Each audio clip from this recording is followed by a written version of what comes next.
झारखंड एक ऐसी धरती जो सिर्फ घने जंगलों, खनिज संपदा और आदिवासी संस्कृति के लिए ही नहीं बल्कि सदियों पुराने रहस्यमयी मंदिरों के लिए भी जानी जाती है। कहते हैं कि इस भूमि पर आज भी कई मंदिर ऐसे हैं जिनके पीछे छिपे रहस्य, लोक कथाएं और चमत्कारिक शक्तियां विज्ञान की सीमाओं से परे हैं। इन्हीं रहस्यमयी मंदिरों ने झारखंड को अध्यात्म, तंत्र साधना और दिव्य ऊर्जा का अद्भुत केंद्र बना दिया है। इन मंदिरों की खास बात यह है कि इनमें से कई स्थल इतने प्राचीन हैं कि उनके असली निर्माण काल का आज तक पता नहीं चल सका। किसी मंदिर के बारे में कहा जाता है कि वहां देवी देवताओं की उपस्थिति आज भी महसूस होती है, तो किसी स्थान पर तांत्रिक अनुष्ठानों के रहस्य छिपे हुए हैं। देवघर का बैद्यनाथ धाम हो, राजरप्पा का छिन्नमस्तिका शक्तिपीठ हो या मालुटी के 90 से ज्यादा रहस्यमयी मंदिर, हर जगह ऐसी कहानियां मिलती हैं जो सुनने वालों को रोमांचित कर देती हैं। आज के इस वीडियो में हम आपको ले चलेंगे झारखंड के 10 सबसे रहस्यमयी मंदिरों की ओर, जहां हर पत्थर, हर दीवार और हर कथा में एक अनोखी शक्ति बसती है। तो तैयार हो जाइए झारखंड की इस रहस्यमयी यात्रा के लिए, जहां इतिहास, आस्था और चमत्कार सब कुछ एक साथ मिलता है। बस हर बार की तरह यहां एक बात कहना चाहूंगा कि अगर वीडियो अच्छा लगे तो प्लीज लाइक कर दीजिएगा एंड ऐसे ही और वीडियोस के लिए चैनल को सब्सक्राइब जरूर कीजिएगा। तो चलिए वीडियो को करते हैं स्टार्ट। नंबर 1, भद्रकाली मंदिर, ईटखोरी। मां भद्रकाली मंदिर झारखंड के चतरा जिले में स्थित है और इसे सनातन, बौद्ध और जैन 3 धर्मों का एक अद्वितीय संगम स्थल माना जाता है। यह महानद और बक्सा नदियों के संगम पर 158 एकड़ क्षेत्र में फैला हुआ एक प्राचीन धार्मिक परिसर है। इस स्थान से जुड़ी सबसे प्रसिद्ध लोक कथा भगवान बुद्ध से संबंधित है। कहा जाता है कि ज्ञान प्राप्ति के लिए जाते समय बुद्ध ने यहीं पर तपस्या की थी। जब उनके परिजन उन्हें खोजने आए तो बुद्ध के न मिलने पर उन्होंने हताशा में कहा इटखोई, यानी यहां खो दिया, जिससे इस जगह का नाम इटखोरी पड़ा। माता भद्रकाली को यहाँ भद्र रूप में पूजा जाता है और एक कथा उनकी मूर्ति की चोरी और चमत्कारिक वापसी से भी जुड़ी हुई है। पुरातत्व विभाग के अनुसार मंदिर परिसर 9वीं शताब्दी ईस्वी के आसपास का है और यहाँ पाए गए अवशेष 200 ईसा पूर्व से 1200 ईस्वी के बीच के हैं। मंदिर की आदमकद भद्रकाली प्रतिमा काले पत्थर से बनी है, जिसके चरणों में ब्राह्मी लिपि में उत्कीर्ण है कि इसका निर्माण पाल वंश के शासक महेंद्र पाल द्वितीय ने 9वीं शताब्दी में कराया था। परिसर में एक अद्भुत बौद्ध स्तूप है जिसे सनातन धर्म के लोग कोटेश्वर महादेव के रूप में भी पूजते हैं। इस स्तूप पर बुद्ध की 1008 छोटी और 4 बड़ी प्रतिमाएं उत्कीर्ण हैं। इसके अतिरिक्त खुदाई में जैन धर्म के 10वें तीर्थंकर शीतलनाथ के चरण चिन्ह भी प्राप्त हुए हैं, जिन्हें जैन धर्म के अनुयायी उनकी जन्मस्थली मानते हैं। यह तथ्य इस स्थान की धार्मिक सहिष्णुता और प्राचीनता का सबसे बड़ा प्रमाण है। भारतीय पुरातत्व सर्वेक्षण द्वारा यहाँ खुदाई की गई है और हाल की रिपोर्टों के अनुसार इसके पुरातात्विक महत्व को उजागर करने के लिए भूभौतिकी सर्वेक्षण भी किया जा रहा है, जिससे इसके और भी रहस्य सामने आने की संभावना है। नंबर 2, मां छिन्नमस्तिका मंदिर, राजरप्पा। झारखंड के रजरप्पा में दामोदर और भैरवी नदियों के संगम पर स्थित मां छिन्नमस्तिका मंदिर देवी दुर्गा के 10 महाविद्याओं में से एक छिन्नमस्ता को समर्पित एक प्राचीन और प्रमुख शक्तिपीठ है। असम के कामाख्या मंदिर के बाद इसे दुनिया का दूसरा सबसे बड़ा शक्तिपीठ माना जाता है, जो तंत्र साधना और गहन आस्था का केंद्र है। मां छिन्नमस्तिका का स्वरूप अत्यंत ही रहस्यमय और अद्भुत है। प्रतिमा में देवी स्वयं का कटा हुआ सिर अपने हाथ में लिए हुए हैं। उनके गले से रक्त की 3 धाराएं निकलती हैं। एक धारा स्वयं देवी के कटे सिर द्वारा पी जाती है और बाकी 2 धाराएं उनकी सहचरी डाकिनी और वर्णिनी की प्यास बुझाती हैं। इसके पीछे की प्रमुख लोक कथा यह है कि एक बार देवी अपनी सहचरियों डाकिनी और वर्णिनी के साथ मंदाकिनी नदी में स्नान करने गई थी। स्नान के बाद उन्हें बहुत भूख लगी, जिसे शांत करने के लिए उन्होंने देवी से भोजन मांगा। जब लंबे समय तक भोजन नहीं मिला तो उन्होंने अत्यंत भूख से व्याकुल होकर फिर से विनती की। भक्तों की पुकार सुनकर मां ने तुरंत अपना सिर काट दिया और अपने रक्त से उनकी क्षुधा शांत की। यह आत्म बलिदान और वात्सल्य की पराकाष्ठा को दर्शाता है। एक अन्य कथा के अनुसार राक्षसों का संहार करने के बाद जब सहचरियों की रक्त पिपासा शांत नहीं हुई, तब देवी ने यह रूप धारण किया। रजरप्पा का यह धाम सदियों से नाथ योगियों और तांत्रिक साधकों के लिए सिद्ध पीठ रहा है, जहां गहन तंत्र साधनाएं की जाती हैं। यहां की संरचना और ऊर्जा क्षेत्र को तंत्र विज्ञान पद्धति पर आधारित माना जाता है। यह मंदिर 2 नदियों के संगम पर स्थित है, जिसे धार्मिक रूप से अत्यंत पवित्र और ऊर्जावान माना जाता है। हालांकि मंदिर की प्राचीनता और पुरातात्विक मतभेद हैं, लेकिन यहाँ का भूगर्भीय स्थान अपने आप में एक शक्तिशाली ऊर्जा का केंद्र बनाता है। यह मंदिर मृत्यु, नश्वरता और विनाश के साथ साथ जीवन, अमृता और पुनर्सृजन को एक साथ प्रदर्शित करता है, जो सृष्टि के चक्र और गहन आध्यात्मिक सत्य को दर्शाता है। नंबर 3, मालुटी मंदिर, दुमका। झारखंड के दुमका जिले के शिकारीपाड़ा प्रखंड में स्थित मालुटी गांव को मंदिरों का गांव या गुप्त काशी के नाम से जाना जाता है। यह गांव 17वीं से 19वीं शताब्दी के दौरान बाज बसंत राय राजवंश के शासकों द्वारा निर्मित 108 प्राचीन मंदिरों के समूह के लिए प्रसिद्ध है, जिनमें से वर्तमान में लगभग 72 मंदिर ही बचे हैं। मालुटी का इतिहास नन्कार राजवंश से जुड़ा है। लोक कथा के अनुसार इस राजवंश के संस्थापक बाज बसंत राय को गौड़ के सुल्तान अलाउद्दीन हुसैन शाह ने उनका पालतू बाज वापस लाने के बदले में यह राज्य इनाम में दिया था, जिसके बाद उन्हें राजा बाज बसंत कहा जाने लगा। इस वंश ने कुलदेवी मां मौलिक्षा से प्रेरित होकर प्रतिस्पर्धा में मंदिरों का निर्माण कराया, जिससे यह गांव मंदिरों के समूह के रूप में विकसित हुआ। मां मौलिक्षा को बंगाल के प्रसिद्ध शक्तिपीठ तारापीठ की मां तारा की बड़ी बहन माना जाता है, जिससे मालुटी तांत्रिकों के शक्तिपीठ के रूप में भी जाना जाता है। इन मंदिरों की सबसे बड़ी विशेषता इनकी अद्वितीय टेराकोटा कलाकृति है। मंदिरों की दीवारों पर रामायण, महाभारत और अन्य पौराणिक कथाओं के दृश्यों का बेहद खूबसूरती से चित्रण किया गया है, जो बंगाल की मंदिर स्थापत्य शैली का एक उत्कृष्ट उदाहरण है। इन मंदिरों का निर्माण ईंटों और चूना सुर्खी के मिश्रण से किया गया है। टेराकोटा की नक्काशी इसकी कलात्मकता और सांस्कृतिक महत्व को दर्शाती है, जिसे ग्लोबल हेरिटेज फंड ने दुनिया की 12 सर्वाधिक लुप्तप्राय धरोहरों में शामिल किया है। यह तथ्य इन मंदिरों 12 सर्वाधिक लुप्तप्राय धरोहरों में शामिल किया है।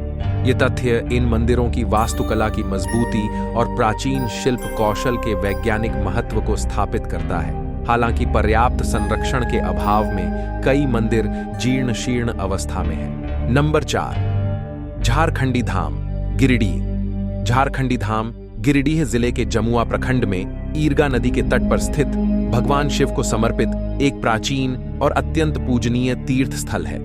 यह धाम केवल एक मंदिर नहीं है, बल्कि सदियों पुरानी लोक कथाओं और गहन आस्था का केंद्र है, जो इसे एक रहस्यमय महत्व प्रदान करता है। इस धाम का इतिहास सीधे महाभारत काल से जोड़ा जाता है। मान्यता है कि यह वही पवित्र स्थान है जहां वनवास के दौरान अर्जुन ने भगवान शिव की घोर तपस्या की थी, जिससे प्रसन्न होकर शिव जी ने उन्हें पाशुपतास्त्र प्रदान किया था। इसी दौरान यहां घने जंगल के बीच एक स्वयंभू शिवलिंग की उत्पत्ति हुई, जिसे आज भी पूजा जाता है। धाम से जुड़ा सबसे बड़ा रहस्य यह है कि शिवलिंग पर आज तक छत नहीं बन पाई है। भक्तों और स्थानीय लोगों का कहना है कि जब भी मंदिर पर छत डालने का प्रयास किया जाता है, तो वह अपने आप गिर जाती है, मानो बाबा भोलेनाथ स्वयं ही खुले आसमान के नीचे रहना पसंद करते हों। इस रहस्यमय घटना को शिवजी की महिमा और अलौकिक शक्ति से जोड़कर देखा जाता है। इसके अलावा यहाँ 2 शिवलिंग हैं, एक शंभु लिंग और दूसरा कामना लिंग। भक्तों का दृढ़ विश्वास है कि सच्चे मन से मांगी गई हर मनोकामना, जैसे पुत्र प्राप्ति, रोग मुक्ति, धन यश, यहाँ अवश्य पूरी होती है, जिसके लिए सालों भर धर्नार्थियों का यहाँ जमावड़ा लगा रहता है। इस पवित्र स्थल का उल्लेख शिव पुराण में भी होने की बात कही जाती है, जो इसके पौराणिक महत्व को और बढ़ाती है। धार्मिक और पौराणिक कथाओं से इतर झारखंडी धाम का वैज्ञानिक या भूवैज्ञानिक महत्व सीधे तौर पर उपलब्ध नहीं है। यह स्थान मुख्य रूप से अपनी धार्मिक विरासत और आध्यात्मिक ऊर्जा के लिए प्रसिद्ध है। हालांकि यह गिरिडीह जिले में स्थित है, जो खनिज संपदा के लिए जाना जाता है और इसकी भौगोलिक स्थिति छोटा नागपुर पठार पर है। इरगा नदी के किनारे स्थित होना इसे एक शांत और प्राकृतिक परिवेश प्रदान करता है। शिवलिंग पर छत न बन पाने की घटना को वैज्ञानिक परिप्रेक्ष्य में किसी विशिष्ट भौगोलिक या संरचनात्मक कारण से जोड़कर देखने का कोई ठोस प्रमाण नहीं है और यह आज भी आस्था और लोक कथा के दायरे में ही आता है। यह धाम भक्तों के लिए आध्यात्मिक सुकून और विश्वास का प्रतीक है, जहां हजारों लोग अपनी मुरादें लेकर आते हैं। नंबर 5, बैद्यनाथ धाम, देवघर। बाबा बैद्यनाथ धाम झारखंड के देवघर में स्थित केवल एक धार्मिक स्थल नहीं है, बल्कि 12 ज्योतिर्लिंगों में से एक और 51 शक्तिपीठों में से भी एक होने के कारण इसका महत्व अत्यंत अनूठा है। इसे कामना लिंग या रावणेश्वर बैद्यनाथ भी कहा जाता है। इस धाम से जुड़ी सबसे प्रसिद्ध लोक कथा लंकापति रावण से संबंधित है। पौराणिक कथाओं के अनुसार रावण ने भगवान शिव को प्रसन्न करने के लिए कठिन तपस्या की और वरदान स्वरूप शिवलिंग को लंका ले जाना चाहा, जिसे आत्मलिंग कहा गया। शिवजी ने इस शर्त पर आत्मलिंग दिया कि इसे कहीं भी भूमि पर नहीं रखना है। देवताओं को यह पसंद नहीं आया और उन्होंने एक चाल चली। रास्ते में रावण को लघु शंका लगी। तब भगवान विष्णु ने एक ग्वाले का रूप धारण किया, जिसे रावण ने शिवलिंग थमा दिया। बैजू ने शिवलिंग को जमीन पर रख दिया और रावण के लाख प्रयास के बाद भी वह उसे उठा नहीं पाया। रावण ने गुस्से में शिवलिंग को अंगूठे से दबाया, जिससे उसका ऊपरी हिस्सा थोड़ा टूट गया, जो आज भी देखा जाता है। एक अन्य मान्यता के अनुसार यह एक शक्तिपीठ भी है, क्योंकि यहीं पर माता सती का हृदय कटकर गिरा था, जब भगवान शिव उनके मृत शरीर को लेकर तांडव कर रहे थे। इसलिए इस स्थान को हार्दपीठ भी कहते हैं। इस तरह यह एकमात्र ऐसा स्थान है जहां ज्योतिर्लिंग और शक्तिपीठ दोनों एक साथ हैं, जो इसकी ऊर्जा और पवित्रता को कई गुना बढ़ा देता है। मंदिर की संरचना मुख्य रूप से नागर शैली की है और इसके निर्माण में स्थापत्य कला की अद्भुत कारीगरी दिखाई देती है। हालांकि वैज्ञानिक तथ्य के रूप में कोई आधुनिक प्रलेखित वैज्ञानिक शोध आसानी से उपलब्ध नहीं है जो शिवलिंग की ऊर्जा या शक्तिपीठ के स्थान की पुष्टि करता हो, लेकिन यह माना जाता है कि मंदिर का निर्माण वास्तुशास्त्र के सिद्धांतों के आधार पर किया गया है। इसकी संरचना और आसपास के 22 अन्य मंदिरों के परिसर का अद्भुत संतुलन हजारों वर्षों से भक्तों को आकर्षित करता रहा है। सावन के महीने में यहाँ श्रावणी मेला लगता है, जिसमें लाखों श्रद्धालु सुल्तानगंज से पवित्र गंगा जल लेकर 105 किलोमीटर की पैदल कांवड़ यात्रा कर बाबा को जल चढ़ाते हैं। यह अनुष्ठान न केवल धार्मिक आस्था का प्रतीक है, बल्कि एक सामाजिक और सांस्कृतिक विरासत का भी हिस्सा है। नंबर 6, हरिहर धाम, बगोदर। झारखंड के गिरिडीह जिले में स्थित हरिहर धाम बगोदर का एक प्रसिद्ध शिव मंदिर है, जो मुख्य रूप से अपने विश्व के सबसे ऊंचे शिवलिंग के लिए जाना जाता है। इस धाम का इतिहास पश्चिम बंगाल से जुड़ा है। लोक कथा के अनुसार मंदिर के संस्थापक अमरनाथ मुखोपाध्याय थे, जो बंगाल में जज के पद पर नियुक्त थे। उन्होंने सांसारिक मोहमाया त्याग कर चारों धाम की पदयात्रा शुरू की। यात्रा के दौरान वे बगोदर में रुके और यह स्थान उन्हें इतना पसंद आया कि उन्होंने यहीं पर एक विशाल शिव मंदिर बनाने का संकल्प लिया। कहा जाता है कि उन्होंने ही मंदिर का नक्शा दिया था और स्थानीय लोगों के सहयोग से इसका निर्माण कार्य शुरू हुआ, जिसे पूरा होने में लगभग 30 वर्ष लगे और इसकी प्राण प्रतिष्ठा 1988 ईस्वी में हुई। यह मंदिर पूरी तरह से शिवलिंग के आकार का बना हुआ है, जिसके अंदर एक छोटा शिवलिंग स्थापित है जिसकी पूजा की जाती है। मंदिर का नाम हरिहर समन्वय की भावना को दर्शाता है। यह स्थान पहले सुनसान हुआ करता था, लेकिन मंदिर बनने के बाद यह एक प्रमुख धार्मिक केंद्र बन गया। धार्मिक मान्यताओं के अनुसार हरिहर धाम में पूजा अर्चना करने से मनोकामनाएं पूर्ण होती हैं और विवाह में आने वाली बाधाएं दूर होती हैं। यह मंदिर विशेष रूप से विवाह संस्कार के लिए अत्यधिक प्रसिद्ध है और इसे चटमंगनी पट ब्याह के लिए जाना जाता है। ऐसा माना जाता है कि यहाँ हर साल होने वाली शादियों की संख्या पिछले साल का रिकॉर्ड तोड़ देती है, जिससे यह विवाह के लिए एक लोकप्रिय स्थान बन गया है। वैज्ञानिक या तथ्यात्मक दृष्टिकोण से मंदिर की सबसे बड़ी विशेषता इसका वास्तुशिल्प और निर्माण का पैमाना है।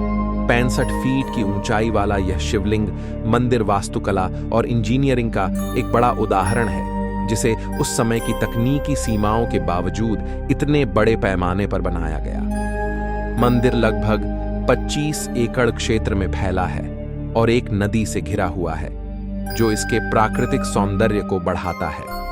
इस विशाल शिवलिंग की भव्यता और इसकी 30 साल की निर्माण अवधि ही इसे कलात्मक और मानवीय समर्पण का एक अद्भुत प्रमाण बनाती है। नंबर 7, चितई धाम, धनबाद। धनबाद का चितई धाम आज झारखंड का एक ऐसा तीर्थ बन चुका है जिसे लोग मिनी अयोध्या भी कहते हैं। धनबाद के बाघमारा प्रखंड के चिटाही गांव के पास बना यह विशाल मंदिर करीब 100 साल पुराने स्थानीय राम मंदिर के स्थान पर विकसित हुआ, जिसे हाल के वर्षों में भव्य रूप देकर संगमरमर और सुनहरी नक्काशी वाले शिखरों से सजाया गया। मान्यता है कि यहाँ भगवान श्री राम विशेष रूप से न्याय के देव के रूप में विराजते हैं।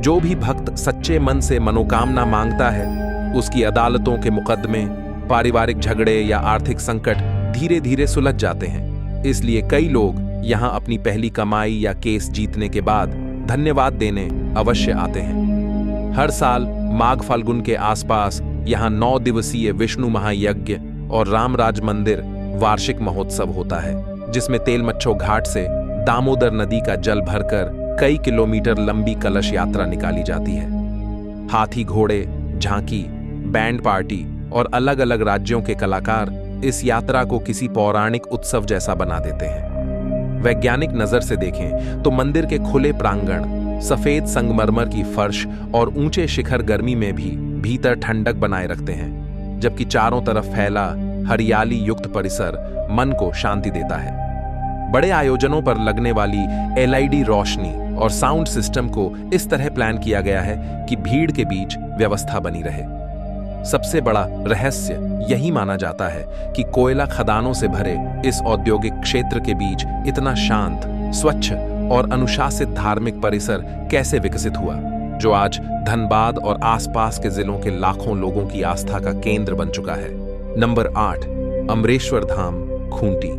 झारखंड के खूंटी जिले में रांची सिमडेगा सड़क मार्ग पर अंगराबारी नामक गांव में स्थित बाबा अमरेश्वर धाम आस्था और आध्यात्म का एक प्रमुख केंद्र है, जिसे लोग श्रद्धा से मिनी बाबा धाम भी कहते हैं। यह पवित्र स्थल एक स्वयंभू शिवलिंग के लिए प्रसिद्ध है और इसकी स्थापना से जुड़ी लोक कथाएं इसे एक रहस्यमय महत्व देती हैं। धाम का इतिहास 1960 के दशक से जुड़ा माना जाता है। स्थानीय लोक कथा के अनुसार साहू नामक एक यात्री बस के मालिक की बस अक्सर इसी स्थान पर खराब हो जाती थी। एक बार रात में उन्हें स्वप्न आया कि जिस जगह पर बार बार बस खराब होती है, वहां झाड़ियों के बीच महादेव का शिवलिंग विराजमान है। सुबह उन्होंने ग्रामीणों के साथ मिलकर सफाई करवाई और वास्तव में वहां एक स्वयंभू शिवलिंग प्रकट हुआ। यह शिवलिंग मूल रूप से एक आम के पेड़ के नीचे स्थित था, इसलिए इसे स्थानीय रूप से अंगराबाड़ी कहा जाता था। इसकी बढ़ती ख्याति के बाद वर्ष 1979 में जगतगुरु शंकराचार्य स्वामी स्वरूपानंद सरस्वती जी ने यहां दर्शन किया और इस स्थल का नामकरण विधिवत बाबा आमरेश्वर धाम किया। हालांकि बाद में वज्रपात के कारण वह प्राचीन आम का पेड़ नष्ट हो गया, लेकिन उसकी जगह एक विशाल बरगद का वृक्ष उग आया, जो आज भी शिवलिंग को छाया प्रदान करता है। स्थानीय लोगों की यह भी मान्यता है कि शिवलिंग पर सच्चे मन से जल चढ़ाने और पूजा अर्चना करने से भक्तों की सभी मनोकामनाएं पूरी होती हैं। बाबा अमरेश्वर धाम का प्रमुख रहस्य यहाँ स्थित स्वयंभू शिवलिंग है, जिसका उद्गम प्राकृतिक रूप से हुआ माना जाता है। वैज्ञानिक रूप से किसी चमत्कार का पुख्ता प्रमाण उपलब्ध नहीं है, लेकिन इसकी प्राचीनता और घनी झाड़ियों के बीच स्वप्रकट होने की कथा इसे एक धार्मिक रहस्य का आवरण देती है। शिवलिंग का एक विशाल बरगद के वृक्ष के नीचे होना, जिसे धार्मिक और पारिस्थितिक रूप से एक महत्वपूर्ण वृक्ष माना जाता है, इस स्थान की शांति और आध्यात्मिक ऊर्जा को बढ़ाता है। बरगद का पेड़ अपने आप में एक दीर्घायु और मजबूत पेड़ है, जो सदियों से इस मंदिर को प्राकृतिक आवरण प्रदान कर रहा है। धाम परिसर में मुख्य शिवलिंग के अलावा माता पार्वती, भगवान गणेश, राम सीता, हनुमान जी, मां दुर्गा और शनिदेव सहित कई अन्य देवी देवताओं के मंदिर भी स्थापित हैं, जो इसे एक पूर्ण धार्मिक परिसर बनाते हैं। सावन के महीने में यहां जलाभिषेक के लिए लाखों भक्तों का सैलाब उमड़ता है, जिससे यह झारखंड की धार्मिक पहचान का एक महत्वपूर्ण हिस्सा बन चुका है। नंबर 9, भैरव धाम, भोजूडीह। भोजूडीह का भैरव धाम अपने आप में एक ऐसा रहस्यमयी स्थल है जहां श्रद्धा, लोक कथाएं और विज्ञान तीनों एक साथ मिलकर एक अनोखा वातावरण बनाते हैं। कहा जाता है कि यहां स्थित भैरव बाबा की मूर्ति स्वयंभू है, यानी धरती से प्रकट हुई। स्थानीय बुजुर्गों के अनुसार सदियों पहले इस क्षेत्र में एक चरवाहे ने अजीब तेज प्रकाश देखा और उसके बाद जमीन फटने जैसी ध्वनि के साथ यह शिवलिंग जैसी आकृति दिखाई दी। लोगों का मानना है कि इस धाम में भैरव बाबा की उपस्थिति इतनी प्रबल है कि यहाँ आने वाला भक्त मन की सच्ची प्रार्थना करता है तो उसकी बाधाएं स्वयं दूर होने लगती हैं। कई ग्रामीण बताते हैं कि यहाँ रात के समय ढोल नगाड़ों जैसी रहस्यमयी ध्वनियाएं सुनाई देती हैं, जिन्हें देव अनुष्ठान का संकेत माना जाता है। हालांकि इन ध्वनियों का कोई वैज्ञानिक प्रमाण नहीं मिल पाया है। वहीं वैज्ञानिक दृष्टि से देखें तो मंदिर के आसपास की भूमि में खनिजों की मात्रा अधिक पाई जाती है, खासकर आयरन और मैग्नीशियम जैसे तत्वों की।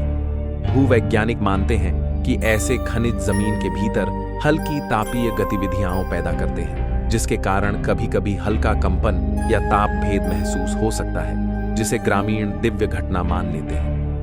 भैरव धाम के जल स्रोत में भी लौह तत्व की मात्रा सामान्य से थोड़ी अधिक है। इस वजह से लोग इसे चमत्कारी मानते हैं, जबकि विज्ञान इसे प्राकृतिक खनिज प्रभाव बताता है। फिर भी यह सत्य है कि इस स्थल का वातावरण बेहद शांत, घना और ऊर्जावान महसूस होता है, जिससे भक्तों को मानसिक संतोष और आध्यात्मिक बल मिलता है। आज भी यहाँ बड़ी संख्या में श्रद्धालु अपनी मनोकामनाओं के लिए नारियल बांधते हैं और दावा करते हैं कि भैरव बाबा हर संकट से रक्षा करते हैं। यही आस्था और रहस्य मिलकर भोजूडीह के भैरव धाम को एक अद्भुत और जीवंत शक्ति स्थल बनाते हैं। नंबर 10, रंकिणी मंदिर, जादूगोड़ा। जादूगोड़ा का रंकिणी मंदिर झारखंड की उन दुर्लभ जगहों में से है जहां आस्था, प्राचीन रहस्य और प्राकृतिक ऊर्जा एक साथ महसूस होती है। माना जाता है कि यह मंदिर कुंडली नुमा शक्ति स्थल है, जहां देवी रंकिणी की मूर्ति स्वयंभू रूप में प्रकट हुई थी। स्थानीय आदिवासी कथाओं के अनुसार देवी जंगलों की रक्षक मानी जाती है और रात के समय पहाड़ियों पर कई बार रहस्यमयी रोशनी और अनसुनी आवाजें सुनाई देती हैं, जिन्हें ग्रामीण देवी की चेतावनी मानते हैं। कहा जाता है कि इस स्थान पर पुराने समय में तांत्रिक साधनाएं भी होती थीं और कई साधकों ने दावा किया कि यहाँ भूमि के नीचे से एक अजीब सी गर्म ऊर्जा महसूस होती है, जो सामान्य जगहों में नहीं मिलती। लोक कथाओं में यह भी उल्लेख है कि किसी भी बुरे इरादे से मंदिर परिसर में प्रवेश करने वाले को देवी तुरंत दंड देती है। इसी वजह से आज भी ग्रामीण इस क्षेत्र को अत्यंत पवित्र और शक्तिशाली मानते हैं। कई यात्रियों ने बताया कि जैसे ही वे मंदिर के पास पहुंचते हैं, अचानक वातावरण का तापमान बदलता हुआ महसूस होता है, जैसे किसी अदृश्य शक्ति का प्रभाव हो। वैज्ञानिक दृष्टि से देखें तो जादूगोड़ा यूरेनियम खनन के लिए प्रसिद्ध है। भूगर्भ में मौजूद खनिज और रेडियोधर्मी तत्वों के कारण इस क्षेत्र के आसपास पृथ्वी की चुंबकीय गतिविधि सामान्य से अलग पाई गई है। विशेषज्ञ मानते हैं कि कई बार मंदिर क्षेत्र में महसूस होने वाली कंपकंपी, हल्की गर्माहट या रहस्यमयी रोशनी वास्तव में भूगर्भीय गैसों और रेडिएशन से जुड़े प्राकृतिक प्रभाव हो सकते हैं। हालांकि यह क्षेत्र सुरक्षित घोषित है, फिर भी वैज्ञानिक इस इलाके को ऊर्जा समृद्ध जोन बताते हैं। इसी तरह जब लोक कथाओं की दिव्य शक्ति और वैज्ञानिक गतिविधियां एक दूसरे में मिल जाती हैं, तो रंकिणी मंदिर एक ऐसा रहस्यमयी स्थल बन जाता है जहां हर व्यक्ति को लगता है कि यहां सिर्फ पत्थर और पहाड़ नहीं, बल्कि कोई अदृश्य शक्ति सचमुच जागृत है। तो दोस्तों, ये थे झारखंड के 10 सबसे रहस्यमयी मंदिर, जिनकी कहानियां आज भी समय की धूल में छिपे हुए ऐसे रहस्य समेटे बैठी हैं जो इंसान को बार बार सोचने पर मजबूर कर देते हैं। पहाड़ों की गूंज में छिपी अनसुनी आवाजें हों, प्राचीन मूर्तियों के बदलते रंग हों, या फिर सदियों से जारी लोक कथाएं, हर मंदिर अपने भीतर एक ऐसा सच छुपाए बैठा है जिसे विज्ञान आज भी पूरी तरह समझ नहीं पाया है। शायद यही वजह है कि झारखंड की धरती पर कदम रखते ही एक अलग ही ऊर्जा महसूस होती है, जैसे कोई अदृश्य शक्ति आपको उन प्राचीन रहस्यों की ओर खींच रही हो। अगर आपको ये वीडियो पसंद आया हो और अकाल रहस्य के इस रहस्यमयी सफर में आपको कुछ नया जानने को मिला हो, तो वीडियो को लाइक करें, शेयर करें और अपने दोस्तों तक ये अनकही कहानियां जरूर पहुंचाएं। कमेंट में बताना मत भूलिएगा कि झारखंड के इन मंदिरों में से कौन सा रहस्य आपको सबसे ज्यादा चौंकाने वाला लगा और किस जगह के रहस्य के बारे में आप अगला वीडियो देखना चाहते हैं। और हाँ दोस्तों, अगर आप इस चैनल पर नए हैं तो अकाल रहस्य को सब्सक्राइब जरूर करें, क्योंकि यहां हम हर हफ्ते लेकर आते हैं भारत के अनजाने, अनसुने और दहलाने वाले रहस्यों की वास्तविक कहानियां, जहां लोक कथाएं, इतिहास और वैज्ञानिक तथ्यों का रोमांच एक साथ मिलता है। तो मिलते हैं अगले वीडियो में एक और रहस्य के साथ। तब तक के लिए अकाल रहस्य की ओर से नमस्कार।